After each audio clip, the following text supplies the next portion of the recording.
How does the NFL schedule work? It may seem a little random who your favorite NFL team plays each season, but there's actually a very clear system to how those other teams end up on your team's schedule. Let's look at my favorite team, the Carolina Panthers, to understand just how the NFL schedule works.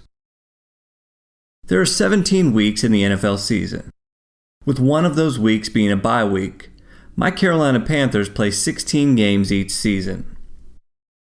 Since they're in the NFC South, they play each of the other three teams in their division twice every year.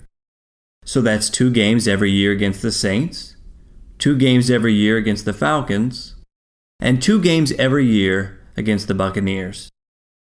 So right there, that's 6 of the 16 games the Panthers will play. Here's where it changes a little every season.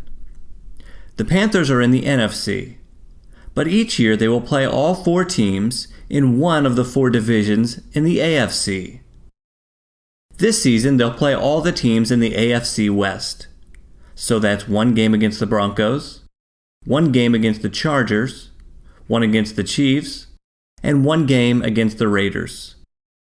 That brings the total games on our schedule now to 10. The AFC division we play will rotate every year. This year we're playing the AFC West. Last year we played the AFC South. The year before we played the AFC North. And next year the Panthers will play against the AFC East teams. We do a similar thing by playing against one of the other NFC divisions as well.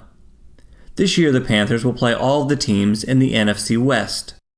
So 1 game against the Seahawks, 1 game against the Cardinals, 1 game against the Rams, and 1 game against the 49ers. Which means we now have a total of 14 games on our schedule. So what about those last 2 games? Well, that's a little tricky. There are 4 divisions in the NFC. The Panthers are already scheduled to play against all the teams in the NFC South and all the teams in the NFC West. But what about the other 2 divisions? When doing scheduling for an upcoming season, the NFL looks at the standings from the previous year. The Panthers won the NFC South, so they'll play the teams that won the other 2 divisions that they have not already been scheduled to play this year. That would be the NFC East and the NFC North.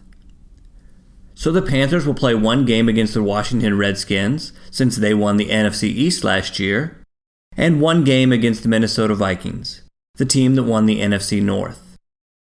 So that's how they get to their 16-game schedule. The same pattern is applied to the other teams in the division. Since the Falcons were second in the NFC South, they'll play games against the Eagles and the Packers this year. The Saints were third in the division, so they'll play games against the Giants and the Lions. And the last-place Buccaneers will play against the other last-place finishers, the Cowboys and the Bears.